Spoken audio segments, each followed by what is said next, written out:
Y tú no tengo bloqueado. Habla con la nana.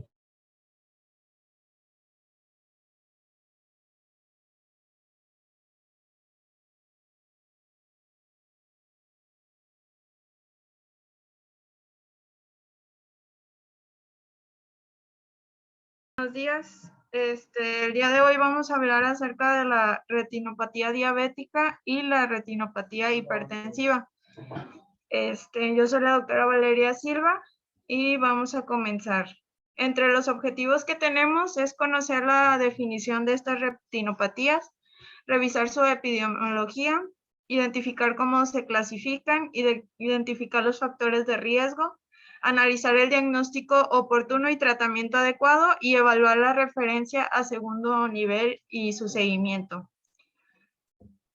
Como introducción, pues existen nuevos enfoques terapéuticos de la diabetes que han repercutido en el aumento de la expectativa de vida y a su vez han dado lugar a mayor sobrevida de los pacientes y con esto un aumento en la identificación de complicaciones oculares por la enfermedad.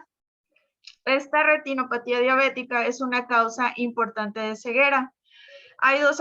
Existen dos razones por lo que, a pesar de ser una enfermedad conocida y tratable, la retinopatía diabética es una causa importante de ceguera. En primera, pues hay pacientes con un buen control y sin síntomas oculares que acuden con menor frecuencia con los especialistas y con ello, pues los cambios iniciales no son detectados a tiempo. Y también, pues está ligado de manera estrecha con la enfermedad crónica y progresiva. El inicio de la retinopatía, pues no tiene prioridad con un tratamiento inicial, pero ya después, pues provoca que pase a segundo término en la atención del paciente y esto repercute en que la enfermedad vaya avanzando. Como definición, es una microangiopatía crónica que produce dilataciones oculares en los capilares venosos cercanos a zonas de pobre perfusión en el ojo. Y estos conforman los microaneurismas, que son los primeros cambios. Más adelante vamos a ir viendo cuáles son los cambios que vamos viendo y qué significan. Y existen cortocircuitos arteriovenosos, oclusiones microvasculares y neovascularización. En cuestión de alteraciones estructurales, pues vamos a tener que se va a sufrir una pérdida de pericitos. Estos pericitos pues son células que están en las paredes de los vasos sanguíneos y tienen una capacidad contráctil. Estos envuelven pues las células del endotelio, ya sea capilares y vénulas, y bueno, controlan el flujo sanguíneo capilar en un nivel de los vasos sanguíneos.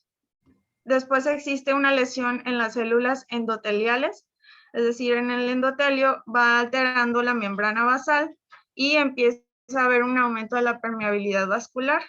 Todo esto nos lleva a cambios con un aumento de fibrinógeno y albúmina, aumento en la rigidez de la pared de los vasos y de los glóbulos rojos y un aumento de agregabilidad plaquetaria, y esto empieza a aparecer fenómenos vasculares obstructivos. Existen dos tipos de retinopatía diabética, la proliferativa y la no proliferativa. La proliferativa aquí más que nada está relacionado con la formación de neovasos por isquemia del tejido de la retina. Estos se rompen y forman hemorragias vítreas, preretinianas y proliferación fibrosa que causan una atracción de la retina y al final un desprendimiento. Esto pues es progresivo. Ahorita más adelante les voy a mostrar unas imágenes para que nos demos un poco más de idea. La no proliferativa, la severidad y gravedad está dada por la extravasación microvascular de los componentes plasmáticos por un daño en la barrera hematorretiniana, un edema retiniano, hemorragias y fenómenos exudativos y anormalidades de la microvasculatura intrarretiniana, dependiendo también de la topografía y número de cuadrantes que estén afectados, sobre todo en el polo posterior del ojo. Su epidemiología, alrededor del 25% de la población puede evolucionar a formas graves de retinopatía diabética. Es una complicación Microvascular, que es muy común, está en un 50%, y en México su prevalencia es del 31.5%. Estas estadísticas, pues claro que es un aproximado. Y bueno, un control médico adecuado y un manejo oftalmológico cuidadoso nos puede ayudar a que tengamos probabilidades de progresión y deterioro visual de un 2 a 6% en 5 años. Es decir, pues una progresión leve, por así decirlo. Entre los factores de riesgo para que tengamos esta retinopatía diabética está el descontrol de la glucemia, sobre todo en la hemoglobina glucosilada de los pacientes, tiene un mayor incidencia y gravedad de esto. Mayor duración de la diabetes.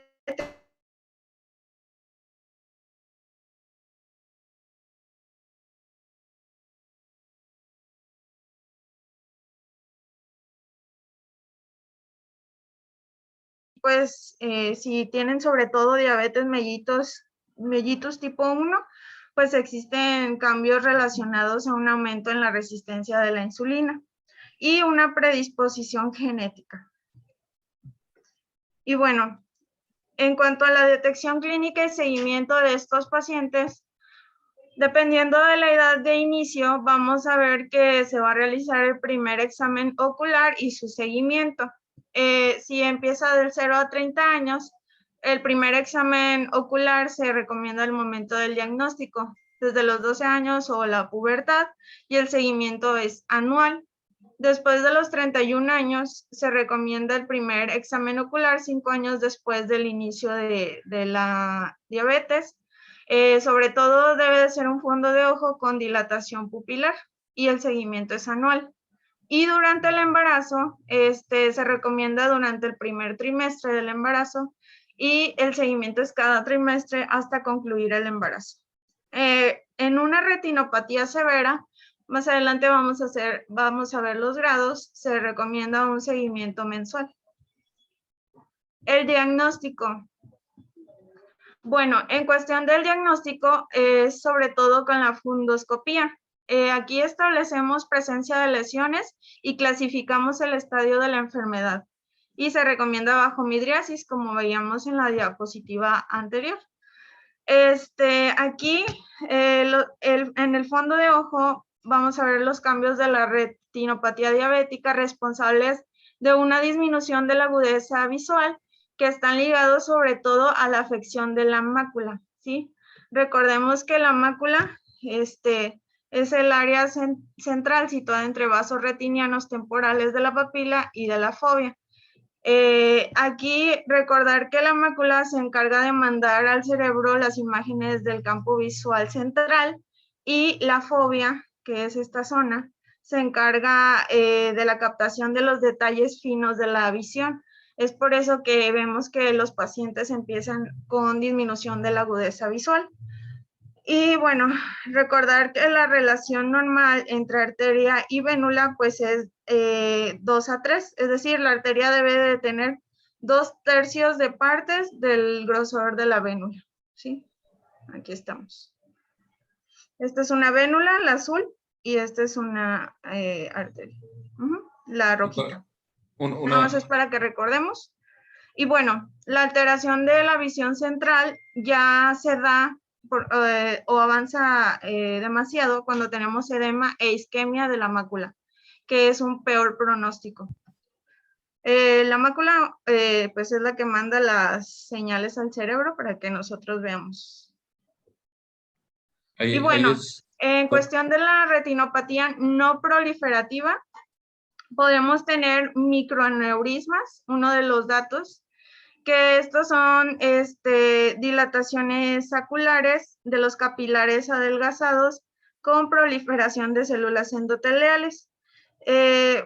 Bueno, aquí pues casi no se ve mucho, pero serían como unos puntitos rojos redondos por aquí. Bueno, hemorragias intrarretinianas profundas, aquí pues se producen por la ruptura de los microaneurismas que vimos en la diapositiva anterior. Su forma depende de dónde están localizados en las capas de la retina y pueden ser rojas con bordes irregulares. Aquí vemos en esta figura cómo están las hemorragias intrarretinianas. Podemos también tener edema retiniano y podemos tener exudados duros. Aquí les puse unas imágenes. Los exudados duros son depósitos de lípidos. Usualmente pues están localizados en la capa externa de la retina. Y bueno, pueden aparecer como manchas como blanquecinas o blanco amarillentos con bordes pues un poco definidos. Son de tamaño variable y pueden ser aislados o pueden tener una apariencia de estrellas. Y aquí tenemos los exudados algodonosos. Estos pues realmente también son llamados exudados blandos y estos son como unas manchas algodonosas que no son realmente exudados, sino que son áreas de isquemia de las fibras nerviosas o infartos con edema de los axones que tiene la capa de las fibras nerviosas. Pueden tener forma así como redondeada o también pueden tener bordes imprecisos, son como unas manchitas. Y bueno, podemos tener en la no proliferativa también rosarios venosos. Estos, pues más que nada, son vasitos que, bueno, venas retinianas de un calibre irregular, que tienen zonas dilatadas y que tienen también zonas estrechas. Como vemos aquí, zonas estrechas, zonas dilatadas. Y bueno, pueden tener la pared venosa suele estar adelgazada en la zona que está dilatada. Y bueno, podemos tener también anormalidades intrarretinianas microvasculares. Son alteraciones de la red capilar en forma de segmentos dilatados y tortuosos, ¿sí? Aquí podemos verlos. Anormalidades intrarretinianas. Vasitos tortuosos. Y podemos también tener microinfartos retinianos en la no proliferativa. Todos estos son datos que nosotros nos puede llevar a un diagnóstico de una retinopatía diabética no proliferativa. Ya cuando hablamos de la retinopatía diabética proliferativa, empezamos a ver que empezamos con neovascularización, es decir, formación. Ay, perdón.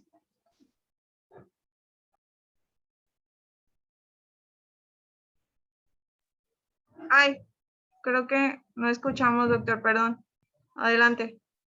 No, sigue, adelante. Te voy a mandar una información ahorita por WhatsApp. Perdón, doctor. Adelante, sigue. Y ahorita te voy a mandar una información sobre lo que estás comentando para complementar. Ok, gracias. Es que una disculpa, tenía creo que el audio apagado. ¿Sí me escuchaba yo? Sí. Ah, ok, gracias.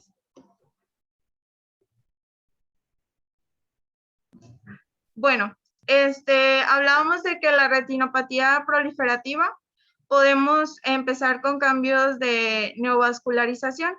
Aquí, pues vemos en esta figura cómo se van formando los neovasos. Se forman ya sea en la retina o en el iris. Se producen por liberación del factor estimulador de crecimiento vascular, junto con un efecto sinérgico del factor de crecimiento que tenemos nosotros en la retina. Ya después,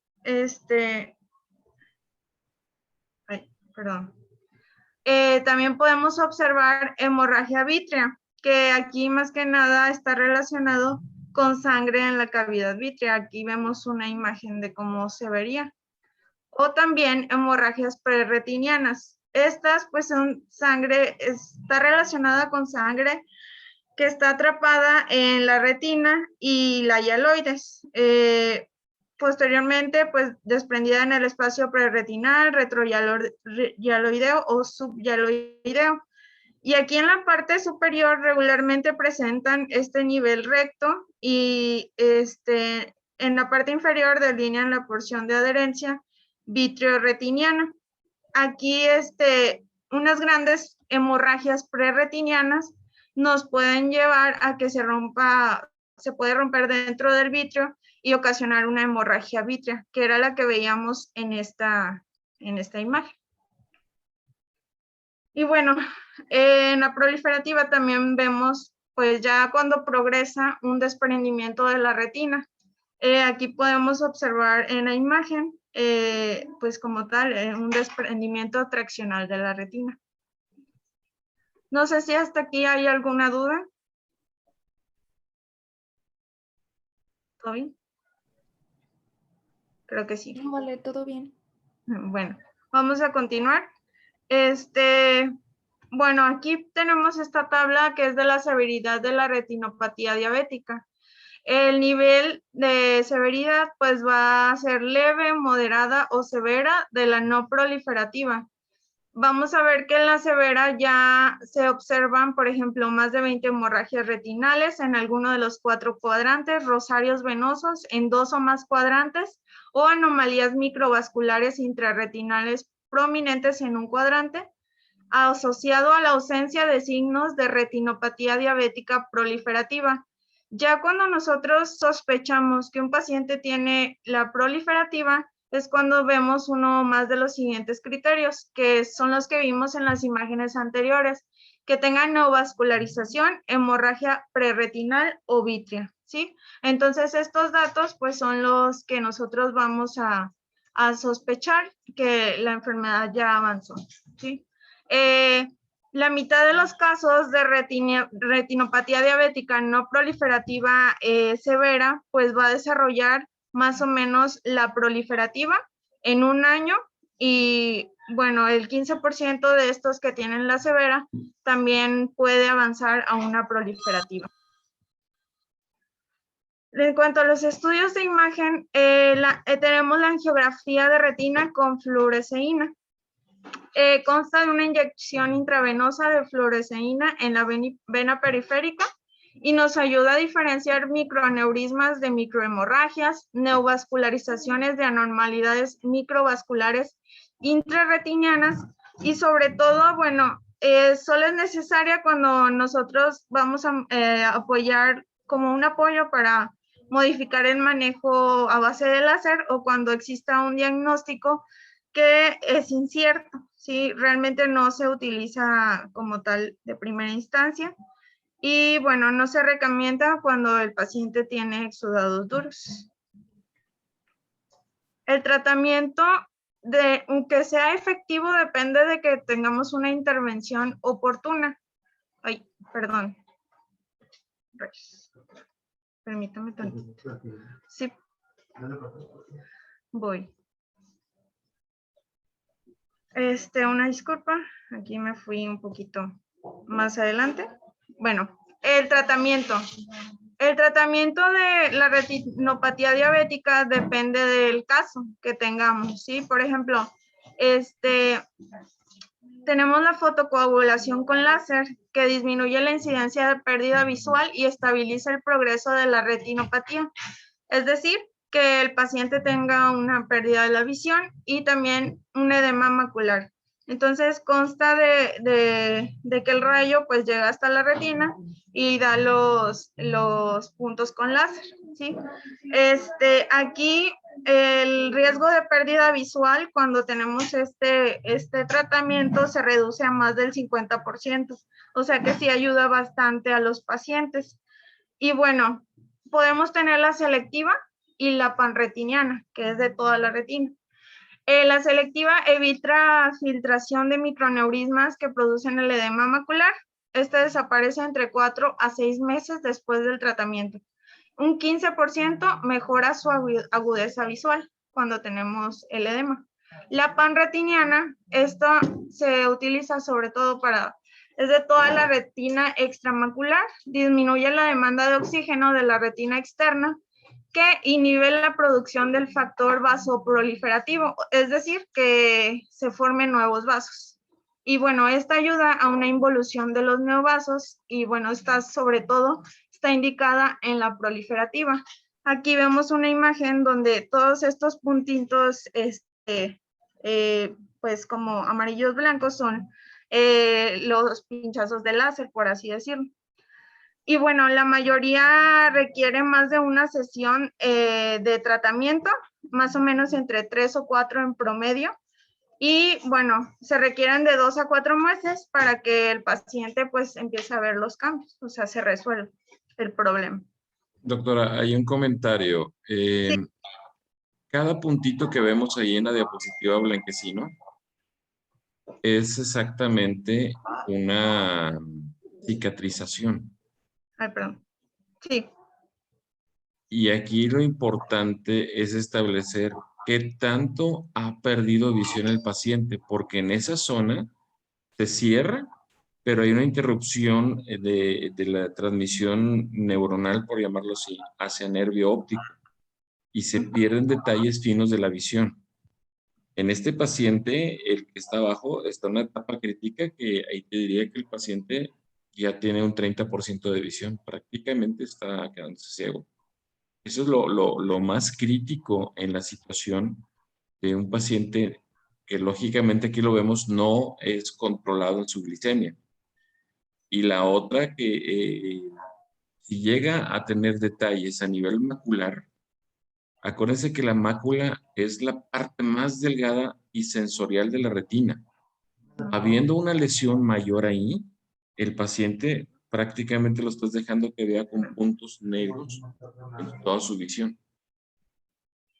Y uno de los detalles clínicos que podamos tener bajo la sospecha cuando nos llega un paciente a consulta y si te empieza a decir, es que veo muchas mosquitas flotando o me están corriendo por aquí como que unos gusanitos o Miodesopsias. es correcto. En este caso, podemos tener la sospecha de que tiene por arriba de lo esperado el índice de glicemia y la otra que el paciente muy probablemente pueda entrar en un desprendimiento si sigue con un...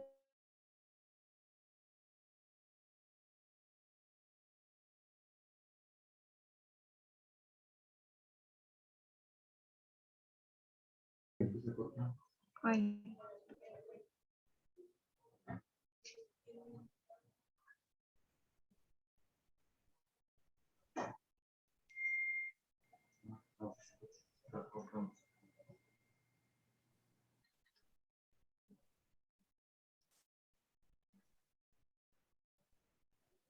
Doctor. No, adelante, adelante, sigue. Ah, ok, perdón. Es que ya no, como que se cortó. Sí. Gracias. Bueno, vamos a continuar. También podemos observar que en algunos pacientes podemos realizar un tratamiento que es inyecciones intravítreas. Aquí se inyectan en el humor vítreo fármacos de modo local para reducir el edema de la mácula. Esto es pues sobre todo para inhibir el crecimiento de neovasos. Está el aflibercept, ranibizumab, el bevacizumab y esteroides como la triamcinolona. Aquí mencionaba que los esteroides pues a veces elevan la presión intraocular, pueden ocasionar catarata y endoftalmitis, entonces pues no están muy sugeridos. Y los resultados de los inhibidores de crecimiento, pues hasta no es, el resultado no es luego, por así decirlo, sino que se pueden pasar hasta 8 meses hasta que tengamos la regresión de los neovasos y bueno, y que veamos realmente que se redujo el edema macular. Y también está la vitrectomía. La vitrectomía, pues, sobre todo se realiza cuando tenemos una hemorragia grave. Se extrae el humor vítreo y se sustituye por solución salina. Aquí, pues, sobre todo, los pacientes que tengan opacidades, proliferación neovascular activa o hemorragia del vítreo son los que se benefician con este procedimiento. Y cuando tenemos que el edema macular no es sensible a la fotocoagulación con láser, también se puede beneficiar con la vitrectomía del paciente.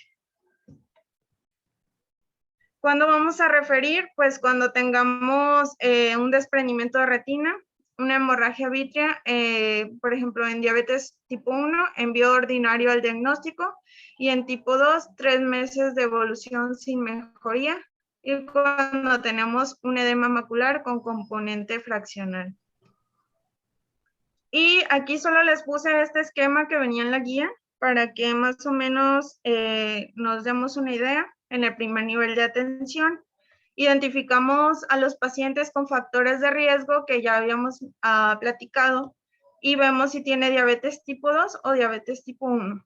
Y ya se evalúa al fondo de ojo al momento del diagnóstico en la tipo 2 y en la tipo 1, 3 a 5 años después del diagnóstico. Se realiza un envío al segundo nivel, dependiendo, y si tiene retinopatía diabética, pues dependiendo del grado que determina el especialista, ya sea leve, moderado o severo, ¿sí? La leve regresa a primer nivel y se sugiere un envío anual a segundo nivel para revalorar. La moderada regresa también a primer nivel, pero es un envío cada 6 meses, perdón. Y la proliferativa, pues permanece en segundo nivel para tratamiento y vigilancia después de un año de no progresar.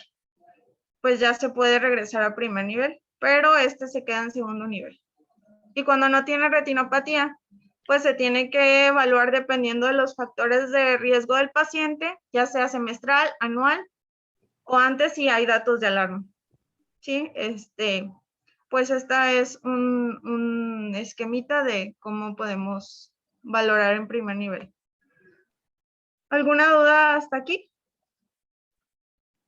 Doctora, ahorita al grupo les acabo de mandar varias fotos, como complemento a lo que tú estás hablando. Es bien importante que, por ejemplo, lógicamente nosotros no vamos a estar observando una retinopatía, no tenemos el equipo y pues lógicamente pues tenemos una limitación ahí. Ahí les mandé ahorita, precisamente, van a ver una cuadrícula ahí con un punto central mayormente, ahí marcado. Esa se le llama la cartilla de Amsler. ¿Para qué nos sirve? Ahorita voy a tocar ese tema. Más abajo, la foto que mandé, que es la anatomía del ojo, con las partes más sensitivas, que es exactamente las capas de la retina, que son los conocidos bastones. Esta es la parte más delgada que está en la retina y la más altamente sensorial. Transmite toda la visión fina y visión en colores, vamos a ponerlo así. Sin embargo, por ahí pasan mucho cuerpo capilar. Y como bien lo mencionabas ahorita, doctora, son las más delgadas y son las que más fácil pueden tener una ruptura.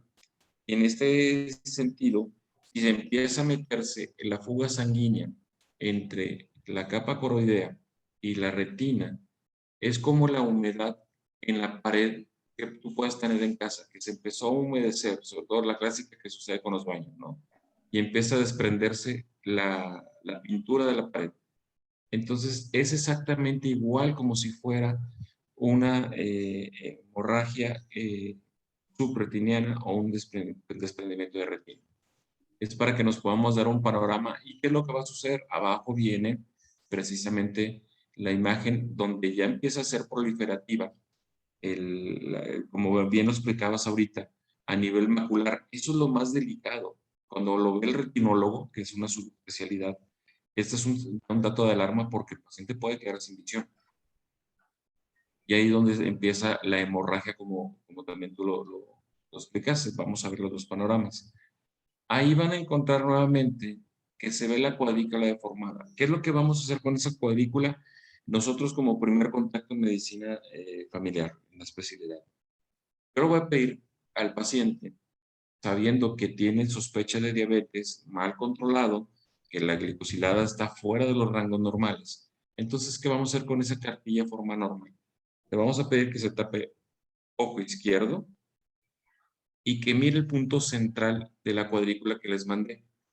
Si él te reporta, veo la cuadrícula perfectamente bien, pero si te dice que ve la cuadrícula con una ligera deformación y se ve como si estuviera un tipo remolino, por ejemplo, en la en la cuarta foto, ahí ya te está hablando de que empieza una degeneración macular y viene relacionada también por edad o por diabetes o igual por hipertensión, en las dos afecta. En el caso de la imagen que viene hacia abajo, donde hay un punto ya negro en deformación, ahí ya está afectado por completo. Y si el paciente te dice, sí veo esto, una deformación y veo una sombra negra ahí, no la pienses, inmediatamente al segundo nivel. Ya no tenemos nada que hacer y va con sospecha, le pones ahí en la orden que vaya al segundo nivel, sospecha de degeneración macular. Y ahí vamos a poner los ejemplos de una visión normal y una visión con ya un daño de este sentido.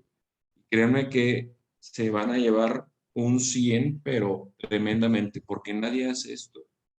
Por lo general nos llega con el retinólogo, pero ya afectado, o nos llega con nosotros diciendo, ¿sabes qué? Pues que ya no veo tampoco puntos específicos.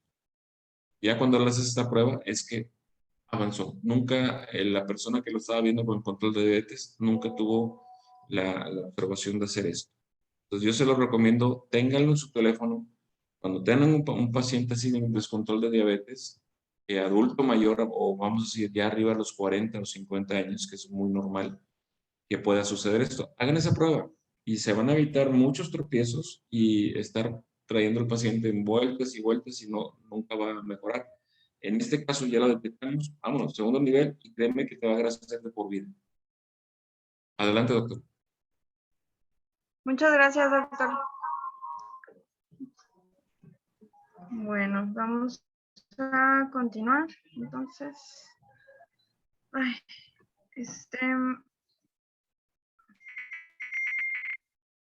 continuando, vamos a iniciar la retinopatía hipertensiva. Pues esta retinopatía engloba una serie de cambios en la vasculatura de la hipertensión arterial aguda o crónica. Y es importante recordar lo que platicábamos anteriormente, la relación normal entre arteria y vénula es de 2 a 3, es decir, la arteria debe tener 2/3 partes del grosor de la vénula. Bueno, aquí les puse unos esquemitas, nada más para que nos ubiquemos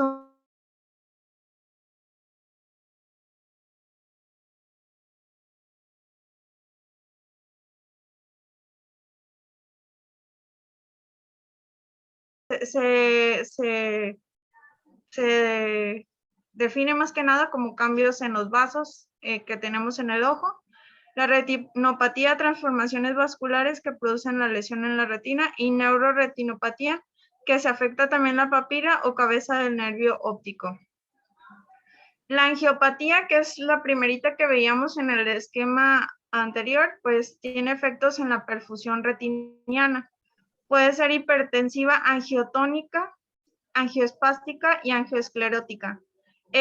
La angiotónica está relacionada con estrechamiento uniforme de las arteriolas.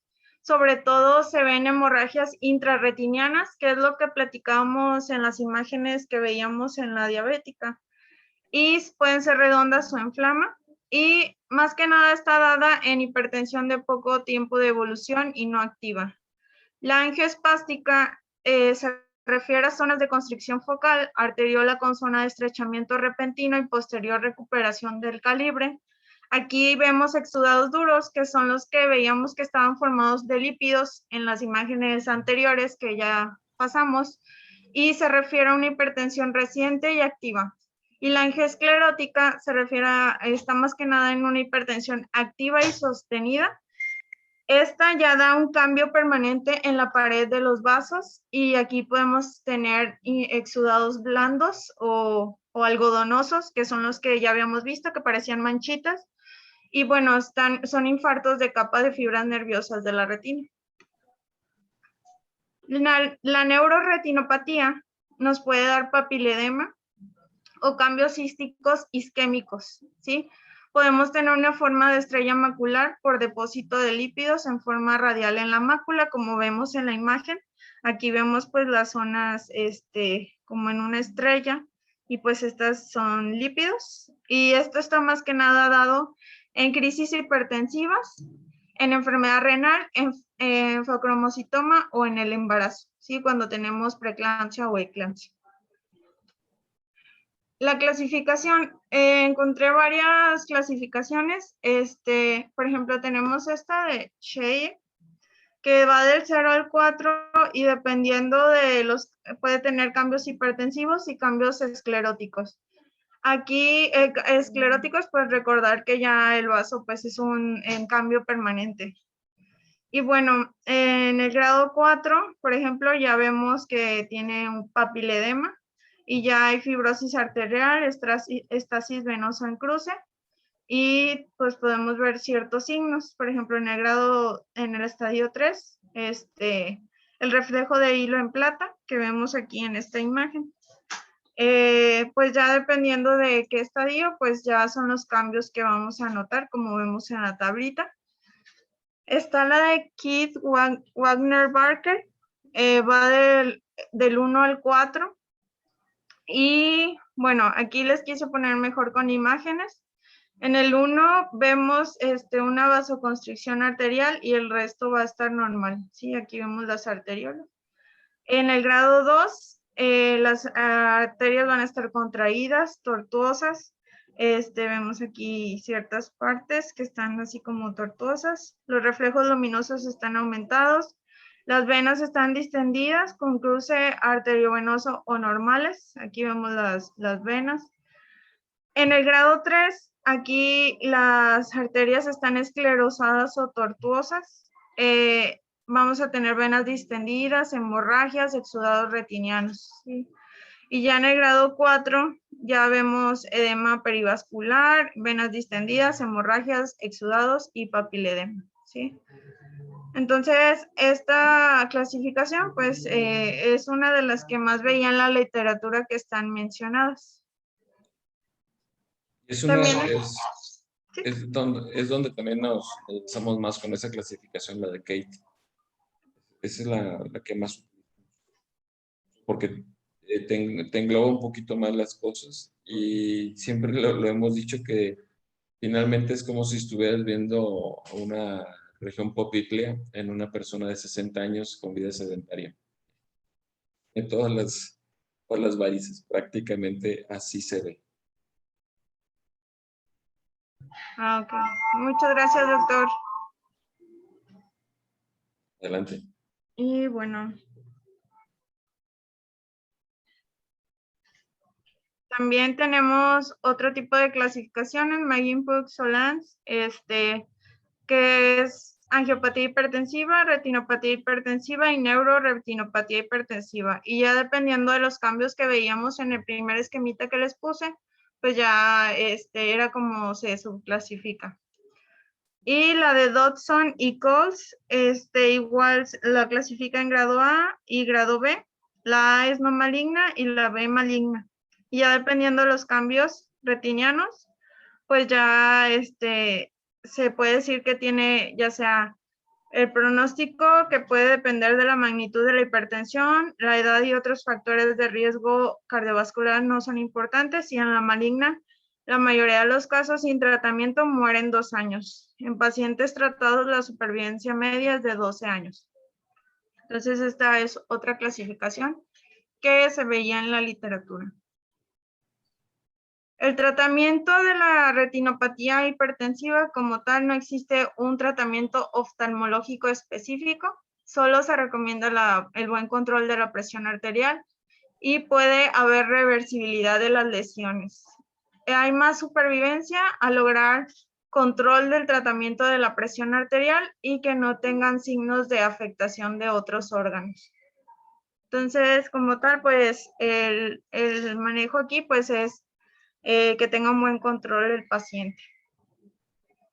La referencia, sobre todo en una hipertensión de larga evolución y que tenga disminución de agudeza visual importante, con cambios oftalmoscópicos o embarazadas con hipertensión, diabéticas o con sospecha de preeclampsia.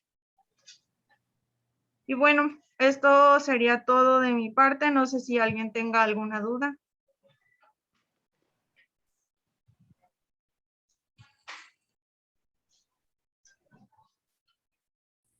No, todo muy bien, vale. Muchas gracias. Muy buena clase, vale. Gracias. Doctora, te felicito. Como te lo comenté al momento que revisamos ahí tu presentación, yo te diría que te pasaste porque te exprimiste muy bien para sacar toda la información, muy completa, con muy buen nivel. Y pues no me resta más que decirte que muchas gracias por tu aportación, muy interesante. Y nunca se te olvide ponerte bien el título. Sí, doctor. Gracias. Somos médicos, ustedes tienen, vamos, todo el respeto, nunca se quiten el título, que seamos, soy feo, pero que seamos residentes, eso no nos quita la inteligencia, no nos quita la personalidad, no nos quita lo que ya tenemos de sabiduría acá. No es que seamos mayores a los demás, no es que seamos superiores a los demás, pero es un respeto por tu esfuerzo y por la carrera de cada uno de ustedes. ¿Sí? Muchas felicidades. Te felicito, doctor, bien hecho. Gracias, doctor. La siguiente clase, ¿quién le toca? Ana Fer. ¿Con qué tema vamos, Ana Fer? Recuérdame, por favor, ando un poquito perdido. Le toca desprendimiento de retina. Bueno, de ahí ya tienes muchas bases para sacar desprendimiento de retina. Ok, doctor. Bueno, pues muchas gracias, doctor, por sus aportaciones. Cualquier cosita, ya saben que siempre estoy ahí metido en el WhatsApp, en lo que pueda responder inmediatamente. Gracias, doctor. Que Un tenga abrazo buen grande. día. Igualmente. Bye. Bye.